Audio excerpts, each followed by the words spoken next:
प्रदर्शनी लगी। एक राजा ने एक प्रदर्शनी लगाई, यहां से यहां तक पूरा ऐसे अलग अलग चीजें लग दी। कहीं पर फल रख दिए, कहीं अनाज रख दिया, कहीं गेहूं, कहीं चावल, कहीं चना, बोरियां भर भर के, कहीं ट्रैक्टर रख दिया, कहीं कार रख दी, कहीं। एक राजा ने ऐसी प्रदर्शनी लगाई और राजा ने घोषणा करी कि ये जितनी भी चीजें दिखाई दे रही है, इस ये जो बना हुआ है ना दीवार से ऐसा, इस परकोटे में जितनी भी चीजें दिखाई दे रही है, जिस चीज पर व्यक्ति हाथ रखेगा वो चीज उसकी। पर एक चीज पर हाथ रख सकता है, दो पर नहीं। तो कोई जाता तो अनाज की बोरी पर हाथ रख देता, तो हाथ रखा मतलब बोरी उसकी। दूसरा व्यक्ति गया ट्रैक्टर पर हाथ रख दिया, तो ट्रैक्टर उसका। तीसरा गया सेनापति के पद पर हाथ रख दिया, तो सेनापति का पद उसका। चौथा गया तो सोने की थाली पर हाथ रख दिया, तो सोने की मोहरों से भरी हुई थाली उस पर हाथ रखा, तो सारी सोने की मोहरें उसकी। कोई गया तो मणियों से भरी हुई एक थाली थी, उस थाली पर हाथ रखा, तो सारी मोहरें मणियां उसकी। सब लोग ऐसे जाते जा रहे, जाते जा रहे, जाते जा रहे, हाथ रखते जा रहे, एक एक वस्तु पे हाथ रख रहे हैं, वो वस्तु उनकी। हाथ रखते जा रहे हैं, वो वस्तु उनकी। ऐसा चलता रहा, सुबह से शाम तक चलता रहा। शाम को एक महात्मा उधर से निकले। उन महात्मा ने देखा तो महात्मा समझ गए कि बात कुछ और है। महात्मा ने कहा कि चलो मैं भी इसमें भाग लेना चाहता हूं। लोगों ने कहा ठीक है, आ जाओ। तो महात्मा भी उस परकोटे में गए, उस किले में, और ऐसे वस्तुओं की तरफ से घूमते घूमते गए। अनाज, गेहूं, चावल, चना, दाल, सोना, चांदी, हीरे, जवाहरात, वस्तु सब हाथ ऐसे देखते देखते गए, किसी पर हाथ नहीं रखा। और महात्मा सीधे घूमते घूमते पहुंचे और जहां राजा का सिंहासन था उसके पास पहुंचे और राजा के माथे पर हाथ रख दिया। राजा के माथे पर हाथ रखा तो राजा ने कहा महाराज ये क्या है, मेरे माथे पर हाथ क्यों रख रहे हो? तो महात्मा ने कहा आपने ही कहा राजन कि इस किले में, इस परकोटे में जिसके ऊपर हाथ रखोगे वो सब तुम्हारा। बोरी पर हाथ रखा तो एक एक दाना अनाज का तुम्हारा। किसी थाली पर हाथ रखा, थाली में रखा हुआ अन्न हो या सोना हो या चांदी हो, वो सारा तुम्हारा। तो अब मैंने तुम्हारे माथे पर हाथ रखा है, तो तुम्हारे अंडर में क्या है? तो राजा ने कहा जितना भी दिख रहा है ये मेरे राज्य की चीजें हैं।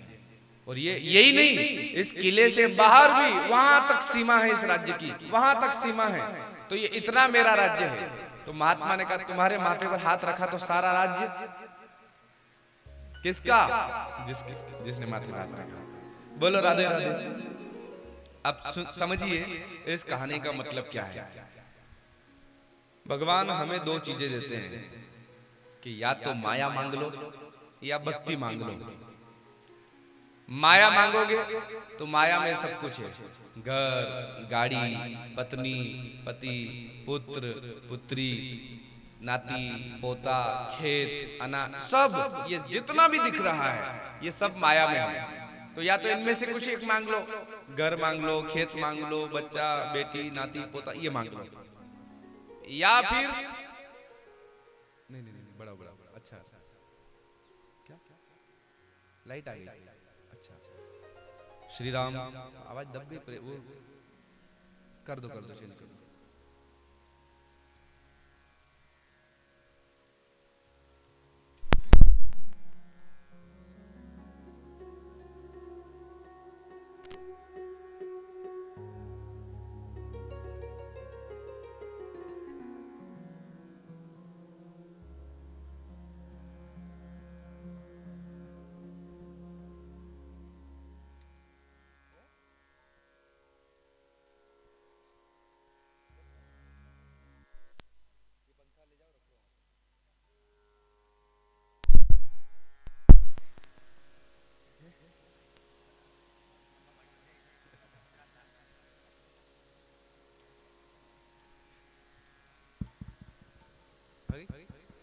श्री राम श्री राम श्री राम। वोल्टेज प्रॉपर मिल रहा है। श्री राम श्री राम श्री राम श्री राम। श्री राम, ये मॉनिटर नहीं चल रहा है।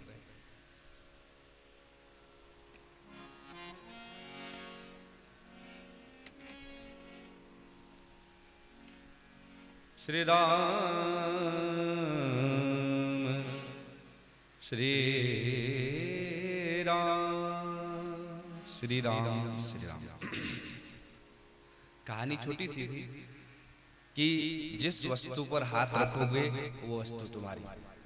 राजा पर हाथ रख दिया तो सारा राज्य तुम्हारा। तो उसी प्रकार माया मांगी तो आपने एक चीज मांगी, और मायापति को मांगा तो मायापति के अंडर में सब कुछ आ गया। माया को सब कोई भजे, माधव भजे न कोई। माया को सब कोई भजे पर माधव भजे न कोई। जो कदापि माधव भजे तो माया चेरी हो।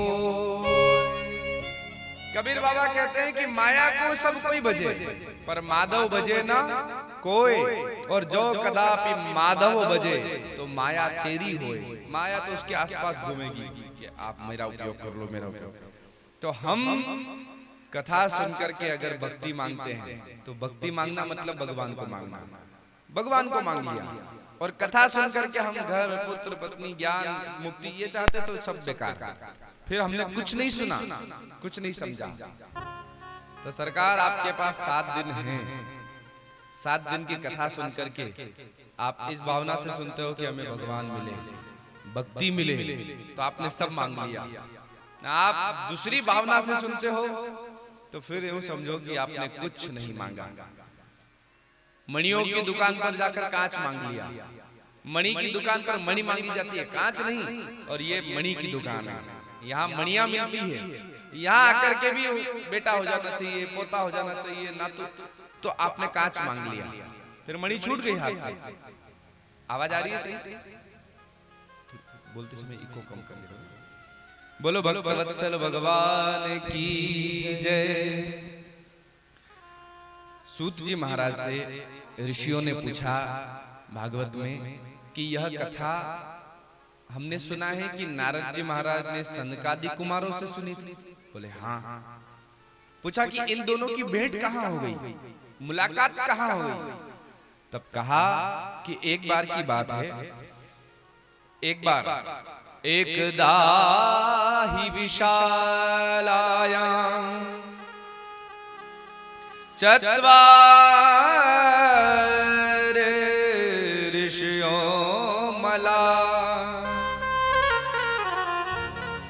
सत्संगार्थं समायाता ददृशुस्तत्र नारदम्।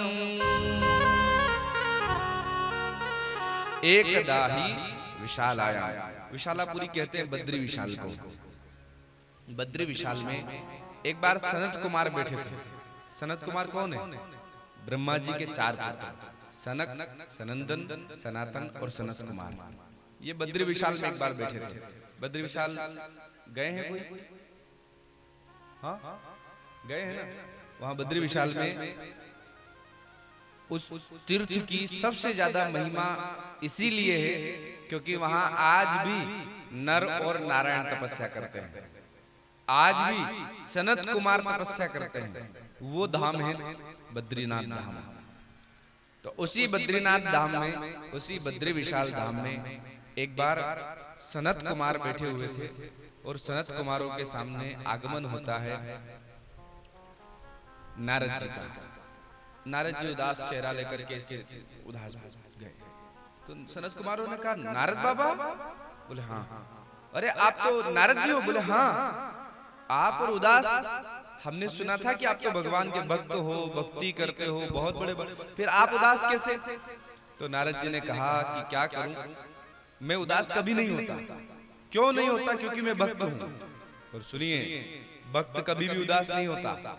भगवान का दास कभी ना हो उदास, वो भगवान का दास। और जो रहे उदास वो काय का भगवान का दास।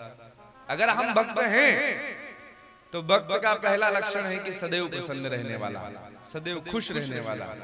ऐसा नहीं कि जब देखो तब चेहरे पर 12 बज रहे हैं, वो भगत नहीं हो सकता। कई लोगों को चेहरा ऐसा होता है कि उनको बोले आप मणियों से भरा थैला दे दो कि आप कितनी बड़ी खुशखबरी सुना दो, उनको जाके कह दो कि भाई पोता हुआ है, बढ़िया, अरे भाई तेरे पोता हुआ, हंस तो ले, पर उनका बस नहीं चले, नहीं तो वो बोल दे कि सीरियसली मुस्कुराओ। भगवान का भक्त कौन? जो सदैव खुश रहता है, जो सदैव प्रसन्न रहता है। ये प्रसन्नता बहुत बड़ी चीज है, जो आज हमारे जीवन से अक्सर गायब हो गई। अधिकतर लोगों के जीवन में से प्रसन्नता गायब हो गई। हाँ, पहले जिसको देखो आप, हर व्यक्ति खुश रहता था, भले मेहनत 4 गुना करता था। आज मेहनत कुछ नहीं, लेकिन खुश बिल्कुल। चेहरे पर देखो तो ऐसा लटका हुआ चेहरा लेकर घूमते हैं लोग, जैसे इसके घर पर आज छापा पड़ गया हो आयकर विभाग वालों का, इनकम टैक्स वालों का। ऐसा तो हर व्यक्ति का चेहरा हो गया, बल्कि छापा भले नहीं पड़ा हो, बस पहले 4 गुना मेहनत करते थे लोग। दिन भर खेत में, इधर गाय भैंस, घर खेत, फिर दौड़ धाम, सब कुछ करने के बाद भी शाम को जब वो तापने बैठते तो 9, 10, 11, 12 बजे तक भी बैठे रहते, बढ़िया बातें करते, कोई उदासी नहीं। और आजकल देखो तो कुछ काम नहीं, फिर भी ऐसा थका हुआ व्यक्ति रहता है कि पूछो मत। कारण बस एक है कि हमारी मन की जो शांति जहां से मिलती है वहां से हम दूर हो गए, और वो शांति मिलती है भगवान की कथा से, भगवान की माला करने से, भगवान के मंदिर जाने से। जहां से हम बंद हो गए, मंदिर जाना बंद हो गए, माला करना बंद कर दी, कथा सुनना कम हो गया। ये अच्छी बात है कि आप पहले दिन इतनी संख्या में आ गए, मुझे बहुत खुशी हुई। नहीं तो कई जगह शुरू दिन देखो तो 5 लोग, दूसरे दिन 20, तीसरे दिन 50, बढ़ते बढ़ते आखिरी दिन भंडारा हो, उस दिन तो जगह ही नहीं मिलेगी। हाँ, आप अगर घोषणा कर दो कि कल भंडारा है, आखिरी दिन का कल ही रख लिया है, तो इतने दूर दूर से आ जाएंगे कि पूछो मत। जो चल नहीं पाते ना, वो भी टिक टिक टिक टिक किसके पीछे मोटरसाइकिल पे लद के आ जाएंगे। भंडारा है ना, भगवान का प्रसाद, भगवान के प्रसाद में इतनी महत बुद्धि है, इतना प्रेम है प्रसाद से, तो थोड़ा प्रेम भगवान की कथा से भी कर लेता, भगवान की कथा में भी जाकर बैठ जाता। प्रसाद से तो कल्याण होता है, वो तो भगवान के प्रसाद है, पर प्रसाद की बजाय कथा सुन ली होती ना, तो वो यूं समझो कि जीवन आनंदमय हो जाता। तो सरकार, आज नारद जी ने कहा कि मैं उदास हूं, पर मेरे कारण नहीं, उदासी का कारण कोई और है। क्यों? क्योंकि भक्त, सज्जन, भगवान का दास कभी भी खुद के कारण से दुखी नहीं होता। भक्त दुखी होता है दूसरों को दुखी देख करके। सज्जन कौन? जो दूसरों का दुख देखकर दुखी हो जाए, वो सज्जन। और दुर्जन कौन? दूसरों का सुख देखकर दुखी हो जाए, वो दुर्जन। बात समझना, इस दुनिया में 2 प्रकार के लोग हैं। एक वो है कि पास वाले ने मोटरसाइकिल खरीदी, हार वो चढ़ाता है, खुशी इसको मिलती है, वाह वाह चलो बढ़िया बढ़िया मोटरसाइकिल आ गई, तो ये सज्जन है कि दूसरों का सुख देखकर, दूसरों की उन्नति देखकर इसको खुशी हो गई, तो ये सज्जन। और एक दूसरी प्रकार के लोग हैं कि आप भले साइकिल भी लिया हो तो इधर वो साइकिल आ गई, जल जाएगा। आपके घर मोटरसाइकिल आ जाए तो उसको नींद नहीं आएगी, मोटरसाइकिल आ गई, आपने बंगला बना लिया, कार ले आए, बच्चे की नौकरी लग गई, तो फिर तो यूं समझो कि जब घर के सामने निकलेगा ऐसा काला पीला पड़ के निकलेगा। क्यों? क्योंकि उसको बहुत दुख हो रहा है, उसका मन बहुत जल रहा है कि इसने उन्नति कैसे कर ली, इसके बेटे की नौकरी कैसे लग गई, इसका बंगला कैसे बन गया, इसके घर। ये सारी चीजें जो है ना, ये अगर हमारे अंदर है तो हम दुर्जन हैं, हम सज्जन नहीं बन पाए। अपने अंदर झांक कर देखो, क्या हमारा हाल यही है कि हमें दूसरों का सुख देखकर पीड़ा होती है? अगर हमें दूसरों का सुख देखकर के पीड़ा हो रही है तो हम दुर्जन हैं, अभी सज्जन नहीं बन पाए।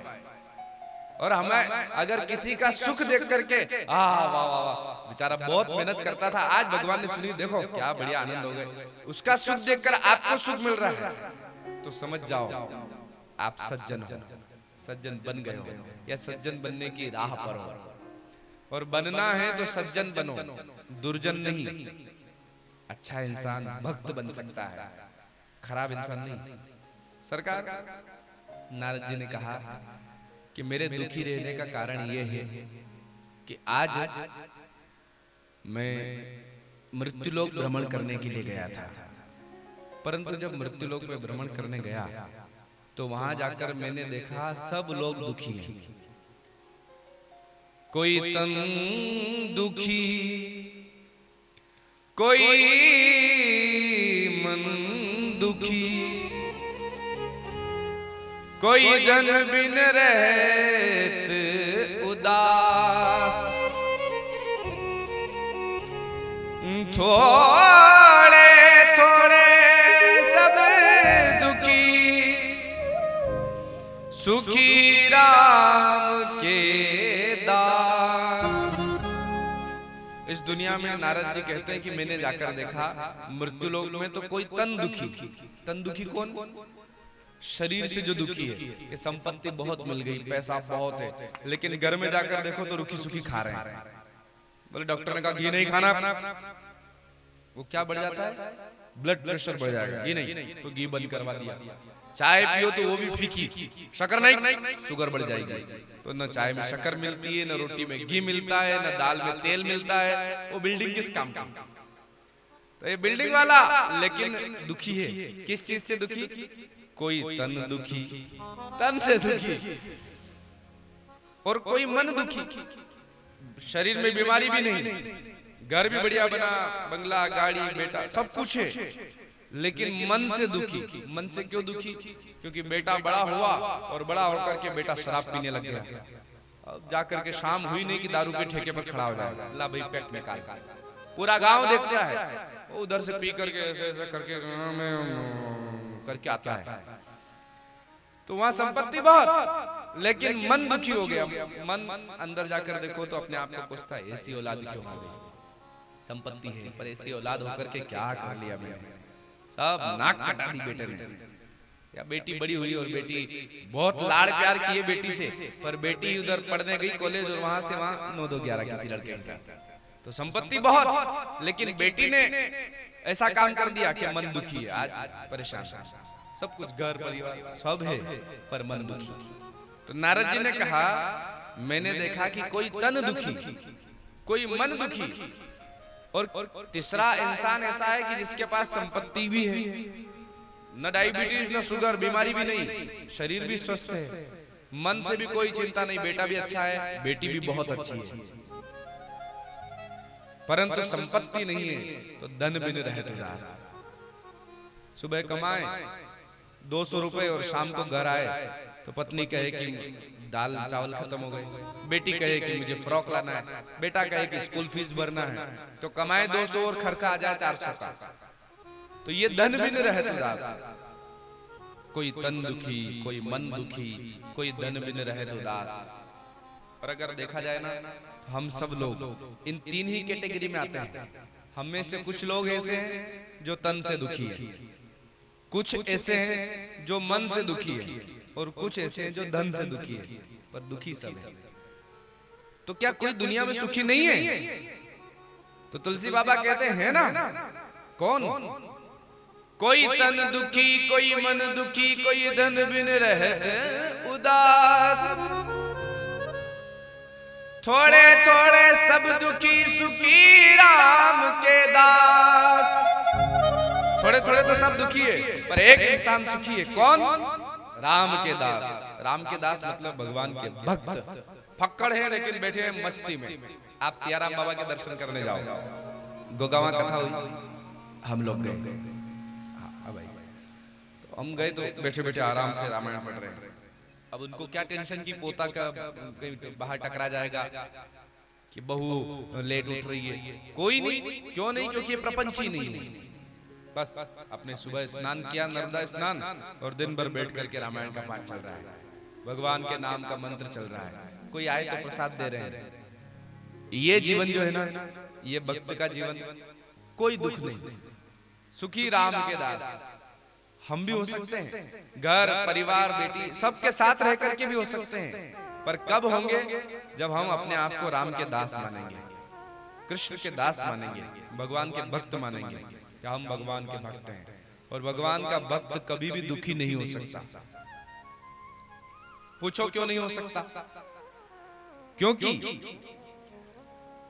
उसे मालूम है कि ये दुख आ रहा है या सुख आ रहा है, सब उनका खेल है, कुछ नहीं है। पुराने समय में खेल आता था, वो जमुरे को नचाने वाला आता था, जादूगर, देखा है आपने?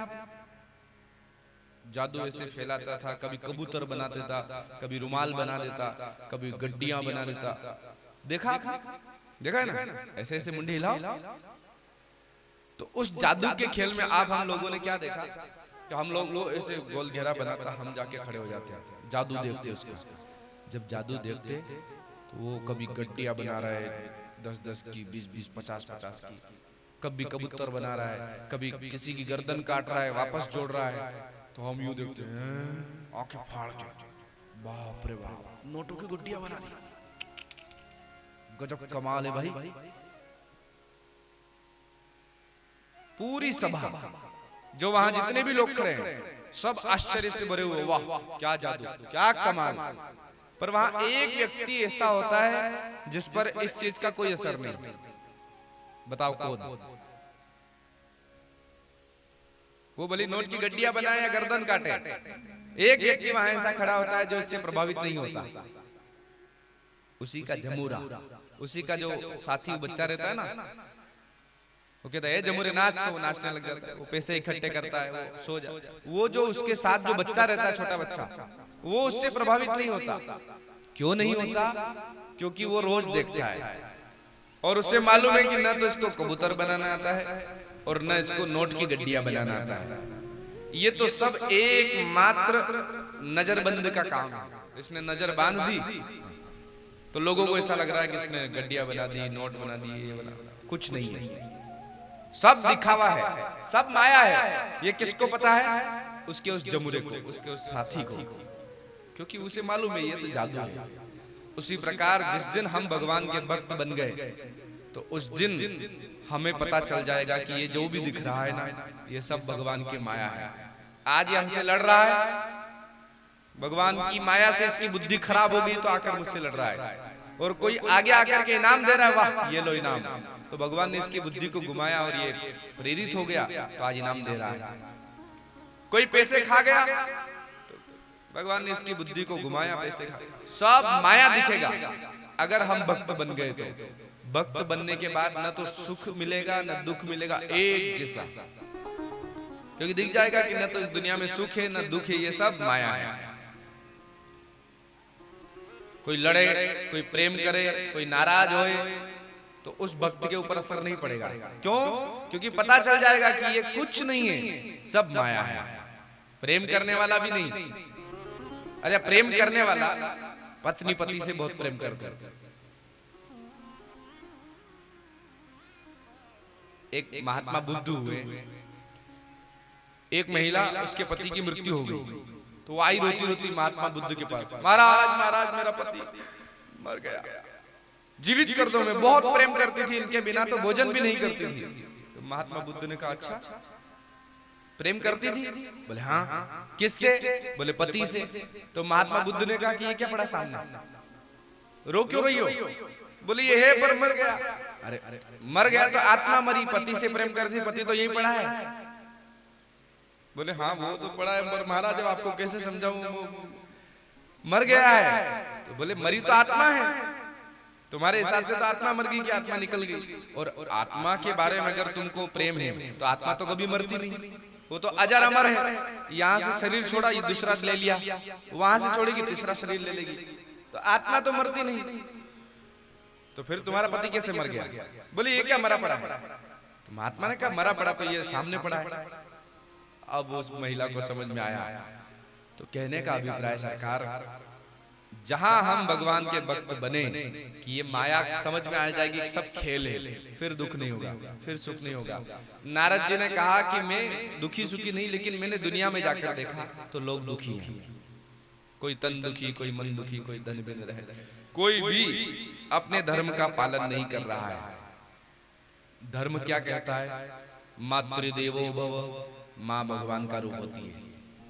नारद जी कहते हैं मैं गृहस्थों के घरों में गया, पर मैंने जाकर देखा कि कोई भी माँ को भगवान नहीं मानता। क्या हम मानते हैं कि माँ भगवान का रूप है? अगर माँ को भगवान का रूप मानते, पितृदेवो भव, पिता को भगवान का रूप मानते, तो आज भारत में वृद्धाश्रम खुलते। शहरों में जाकर देखो, वृद्धाश्रमों में बड़े पड़े हैं बुजुर्ग, बच्चों ने भगा दिया घर से, लात मारकर भगा दिया गया कि नहीं नहीं तुमसे नहीं पढ़ती, मेरी घरवाली की तुमसे पढ़ती नहीं, तुम निकलो। तो बेचारी बुढ़िया बुढ़ा व्यक्ति वृद्धाश्रम में जीवन काट रहे हैं। तो इसका मतलब है कि नारद जी कहते हैं कि व्यक्ति ने अपने गृहस्थ धर्म का पालन करना छोड़ दिया। कोई मातृदेवो भव नहीं मानता, कोई पितृदेवो भव नहीं मानता, अतिथि देवो भव। हमारे भारत की एक संस्कृति है कि मेहमान भगवान का रूप होता है। जो भी मेहमान हो वो भगवान का रूप होता है। और पहले मानते भी थे। पहले हमारे घरों में जो मेहमान आते थे ना, तो यूं मानो कि महीने महीने भर रुकते थे कि नहीं?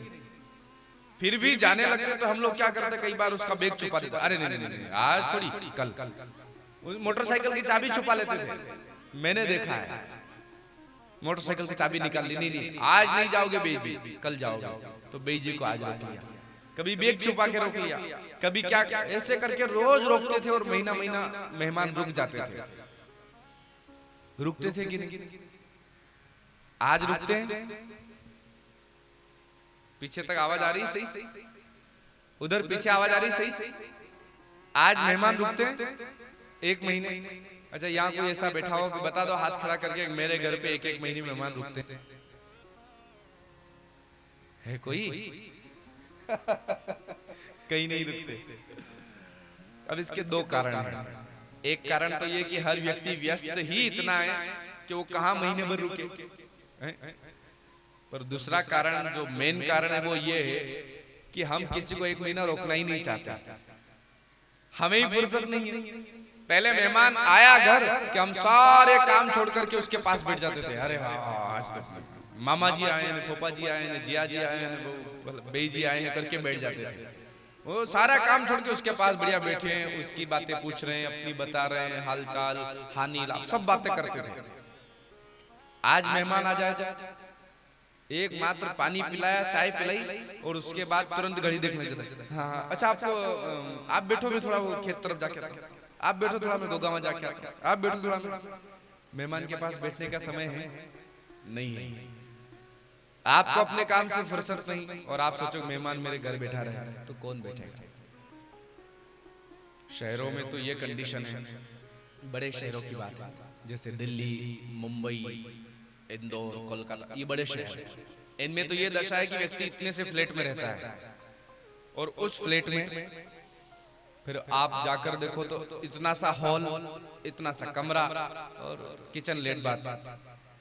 अगर 2 मेहमान आ भी गए तो व्यक्ति सोचने पर मजबूर हो जाता, रुकेंगे कहाँ, जगह ही नहीं है। पहले हमारे घर बना था ऐसे बड़े बड़े, आराम से मेहमान कितने भी आए, 50 भी आए तो भी कोई दिक्कत नहीं। आजकल शहरों में जाकर के इतना सा घर बनाते हैं, और फिर हमारे घरों में पुराने समय की संस्कृति कहती है, आज भी गांव में तो आज भी 1-1 साल का हम गेहूं अनाज भर के रखते हैं कि नहीं, कि इस बार जो गेहूं निकला अगले साल निकलेंगे गेहूं, तब तक का पैक करके रखेंगे। शहरों में जाकर देखो आप, कौन सा आटा आता है? आशीर्वाद आटा। जाकर थैली लेके आए 5 किलो की, वो खाया नहीं, खत्म हुआ तो फिर 5 किलो की थैली। 5-5 किलो से ज्यादा आटा नहीं लाते वो। और हम 10 क्विंटल लगता हो तो 10 क्विंटल रखेंगे, पर साल भर का एक साथ पैक। हाँ, और उसके बाद में अगर घर में कोई बूढ़ी डोकरी है, डोकरी जानते हो? बुढ़िया या बूढ़ा डोकरा है, बुढ़ा घर में अगर है न, वो बीमार है, तो फिर गेहूं साफ करके भी रखते हैं। क्या पता कब गोविंदा नमो नमो हो जाए, कब राम नाम सत्य हो जाए, तो वो साफ करके रखते हैं। इतनी तैयारियां हम रखते हैं। और शहरों में आप गए और 2 दिन भी रुक गए ना, तो वहाँ आटा दाल खत्म हो जाएगा, वो डब्बियां खत्म हो जाएगी, इतनी इतनी सी डब्बियां, सरकार क्या अतिथि बनकर कोई जाए, क्योंकि वहां खाने की व्यवस्था नहीं, रहने की व्यवस्था नहीं, और सब ठीक है पर प्रेम से बोलने का समय नहीं, पास में बैठने का समय नहीं। तो हम जो धर्म मानते थे अतिथि देवो भव समाप्त हो गया, मातृ देवो भव समाप्त हो गया, पितृ देवो भव समाप्त हो गया, आचार्य देवो भव, ब्राह्मण को भी भगवान का रूप मानते थे, समाप्त हो गया। जब नारद जी ने यह दशा देखी कि कोई भी गृहस्थ धर्म का पालन नहीं कर रहा है, देखिए आप जितने भी श्रोता बैठे हैं सब गृहस्थ हैं, कोई विरक्त नहीं है, सब गृहस्थ हैं। तो गृहस्थ का धर्म है माँ को और पिता को भगवान मानना। घर में माँ बाप दुखी हैं और आप तीर्थ यात्रा कर रहे हैं, कोई मतलब नहीं। घर में माँ बाप दुखी है और आप मंदिरों के चक्कर काट रहे हैं, दान पेटियों में दान डाल रहे हैं, कथाओं में जाकर के कथा, कुछ नहीं, इसका कोई मतलब नहीं। अगर घर के माँ बाप, घर के भगवान दुखी हैं और हम बाहर उपासना में लगे तो वो उपासना कभी काम नहीं आएगी। सबसे पहली उपासना घर के देवता की पूजा हो, और घर के देवता है माँ और पिता, माँ बाप, बड़े बुजुर्ग, इनकी सेवा कर ली तो यूं समझो सारे तीर्थों की यात्रा हो गई। बोलो राधे राधे। गृहस्थ का अगला धर्म आचार्य देवो भव, और चौथा धर्म अतिथि देवो भव। घर पर जो भी मेहमान आया उसको भगवान के समान मानो के मेहमान आया मतलब भगवान आ गए, उसमें कभी भी ये नहीं कि वो जल्दी जाए जल्दी भागे, ऐसी भावना नहीं। वो जितना ज्यादा समय रुके उतना अच्छा, रोक करके उसके एक कॉल मेहमान पाता है ना आपके घर में बैठ करके, तो यूं समझिए कि आप एक यज्ञ में आहुति दे रहे हैं। वो बड़ा यज्ञ होता है, यज्ञशाला बनती है 51 कुंडी 101 कुंडी, उसमें जो आहुतियां प्रधान यजमान देता है ना, स्वाहा स्वाहा, उसका जो पुण्य है। आपके घर पर मेहमान, दूसरा ब्राह्मण और तीसरा भाणेज, ये तीन लोग, कौन कौन? एक मेहमान, दूसरा ब्राह्मण और तीसरा भाणेज, बहन का बेटा या बहन की बेटी। ये तीन लोग आपके घर, अगर तीनों में से कोई भी, या तो ब्राह्मण या भाणेज या मेहमान, तीनों में से कोई भी आपके घर भोजन कर रहा है और एक कोल भी जिम रहा है, तो यूं समझो कि आप 101 कुंडी यज्ञ के प्रधान यजमान बनकर के आहुति दे रहे हैं।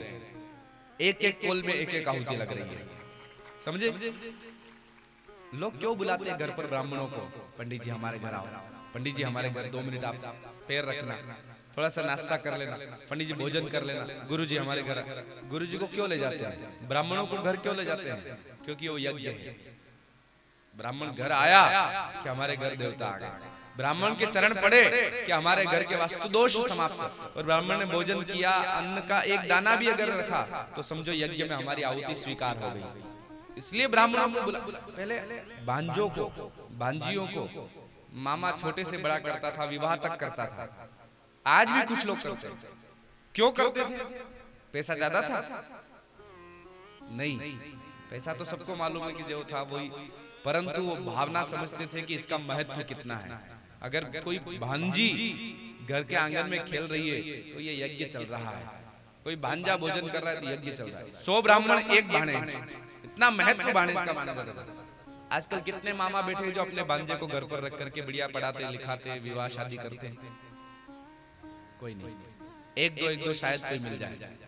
तो ये गृहस्थ धर्म है, इन धर्मों को हमें पालन करना है। यही कथा है, यही सीखने की बात है।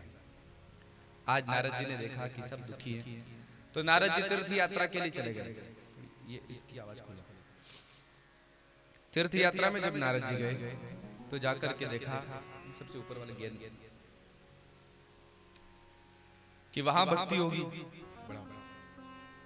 कोई तो भक्ति करता होगा, पर तीर्थ यात्रा में जाकर देखा, बड़ा तीर्थ यात्रा में जब जाकर के देखा तो वहां भी पंडे पुजारी लूटने में लगे, पर कोई भक्ति नहीं करते। आप जितने लोग तीर्थ यात्रा में गए होंगे देखा होगा, 1000 रुपए चढ़ाओ तो पर्दा खुलेगा, नहीं तो पर्दा नहीं खुलेगा। नारद जी ने तीर्थों में जाकर देखा तो बहुत दुखी हुए कि राम राम राम, तीर्थों में भक्ति होना चाहिए और यहाँ ये लूटमार। तो नारद जी दुखी हो गए और घूमते घूमते नारद जी सीधे पहुंचे वृंदावन। बोलो वृंदावन धाम की जय। कितने लोग गए हैं वृंदावन? हाथ खड़ा करके बताइए, वृंदावन कौन कौन गया है? ओहो, बहुत कम लोग गए हो। क्यों क्यों नहीं गए भाई? अच्छा, कमाने में लगे थे। कमाओ कमाओ, पर जब कभी फुर्सत मिल जाए तो वृंदावन भी जरूर जाना, ठीक है ना? आइए एक बार भाव से हम वृंदावन चलें।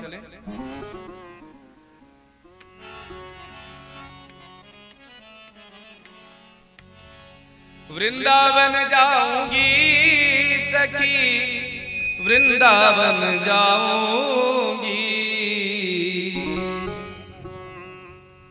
हाँ वृंदावन जाऊंगी सखी, वृंदावन जाऊंगी। मेरे उठे विरह की पीर सखी, वृंदावन जाऊंगी।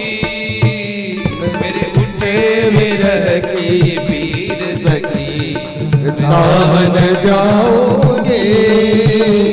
मेरे उठे विरह की पीर सखी, वृंदावन जाऊंगी।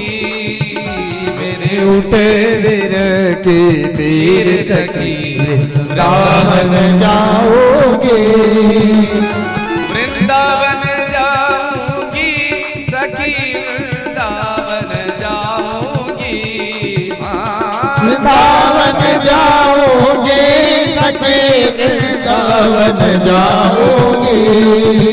मेरे उठे जय हो, मेरे उठे विरह की पीर सखी, वृंदावन जाऊंगी।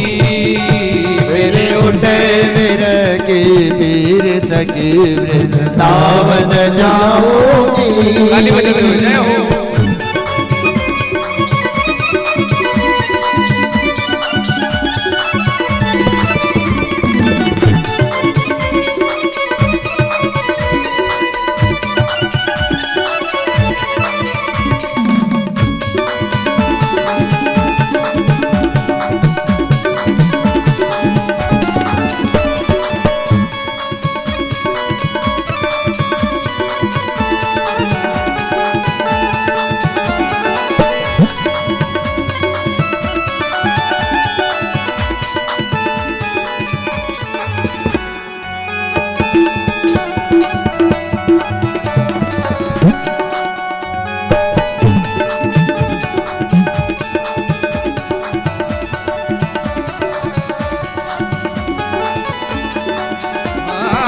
श्याम सलोनी सूरत की दीवानी हो गई।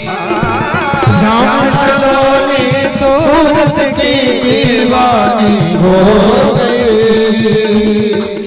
श्याम सलोनी सूरत की दीवानी हो गई। श्याम सलोनी सूरत की दीवानी हो गई। फिर कैसे जय हो, फिर कैसे जय हो, फिर कैसे दिखाऊं चीर सखी, वृंदावन जाऊंगी। फिर उठे विरह की पीर सखी, वृंदावन जाओगी। मेरे उठे विरह की पीर सखी, वृंदावन जाऊंगी। मेरे उठे विरह की पीर सखी, वृंदावन जाओगी।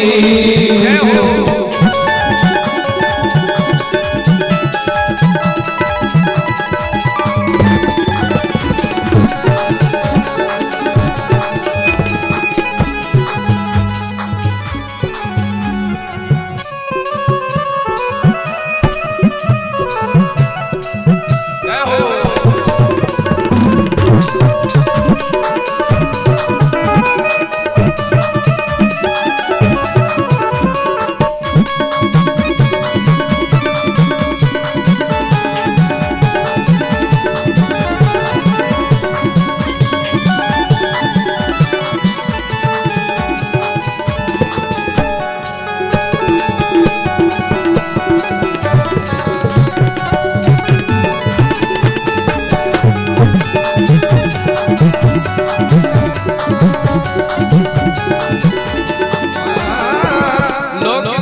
लोक लाज सब छोड़ दिया मैंने श्याम की याद में। लोक लाज सब छोड़ दिया मैंने श्याम की याद में। लोक लाज सब छोड़ दिया मैंने श्याम की याद में। अब रुके ना, अब रुके न नैनन नीर सखी वृंदावन जाऊंगी। अब रुके विरह तीर सखी वृंदावन जाओगे। मेरे उठे विरह की पीर सखी वृंदावन जाऊंगी।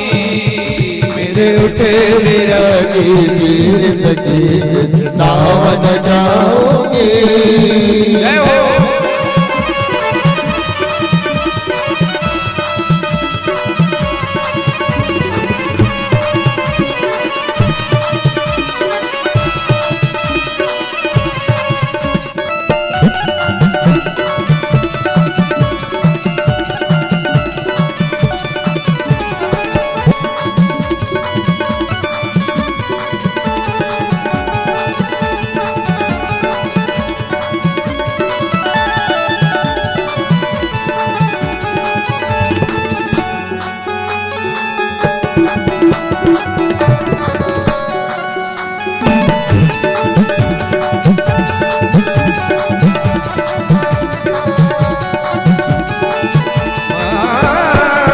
छोड़ दिया मैंने भोजन पानी श्याम की याद में।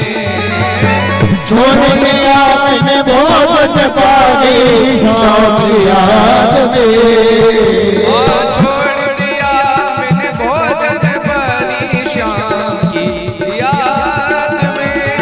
छोड़ दिया मैंने भोजन पानी श्याम की याद में। अब कैसे जय हो, अब कैसे जय हो। अब कैसे दरों में धीर सखी वृंदावन जाऊंगी। मेरे उठे विरह की पीर सखी वृंदावन जाओगे। मेरे उठे विरह की पीर सखी वृंदावन जाऊंगी। मेरे उठे विरह की पीर सखी वृंदावन जाओगे। मेरे उठे विरह की पीर सखी वृंदावन जाऊंगी। मेरे उठे विरह की पीर सखी वृंदावन जाओगे। वृंदावन जाऊंगी। वृंदावन जाओगे। वृंदावन जाऊंगी। वृंदावन जाओगे। बोलो वृंदावन धाम मिकीर भक्त वत्सल भगवान मिकीर